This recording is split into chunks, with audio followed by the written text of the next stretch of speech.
আসসালামু আলাইকুম, সবাই কেমন আছেন? এখন সকাল 7:15, যেটা হবে হবে তা আজকে সকালে প্রচুর মেঘাচ্ছন্ন আর বৃষ্টি হবে হয়তো। বৈশাখে এখনও একদিনও বৃষ্টি হয়নি এখানে।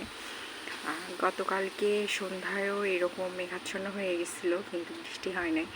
আজকে কী হবে জানি না। প্রচণ্ড গরম এখানে। যদি একটু বৃষ্টি হতো তাহলে সবাই একটু স্বস্তির নিঃশ্বাস ফেলতো আর কি। বাইরে প্রচণ্ড বাতাস হচ্ছে, বাতাসটা এত ঠান্ডা, এত ভালো লাগতেছে, মানে বলার মতো না, একদম ঠান্ডা বাতাস। তো আমার মন শুধু বলছিল ঝিরঝির করে কখন যে একটু বৃষ্টি শুরু হবে। মেঘের গর্জন হচ্ছে অল্প পরিসরে আর কি। বৃষ্টির দিন অনেক ভালো লাগে আমার, আর শীতের দিনটা আমার বেশি ভালো লাগে, গরমের দিনটা একদম ভালো লাগে না। এই যে গরমের জন্য, অতিরিক্ত গরমের জন্য। তো আমার জানালার সামনে এটা বাঁশ বাগান আর কি। তো যদি অন্য গাছগাছরা হতো তাহলে হয়তো আরও বেশি বাতাসটা হতো। তো সকালটা শুরু হলো এইভাবে আর কি। সকালে অবশ্যই নাস্তা খাওয়া হয়ে গেছে অনেক আগে, 6:30টায় নাস্তা কমপ্লিট আমাদের।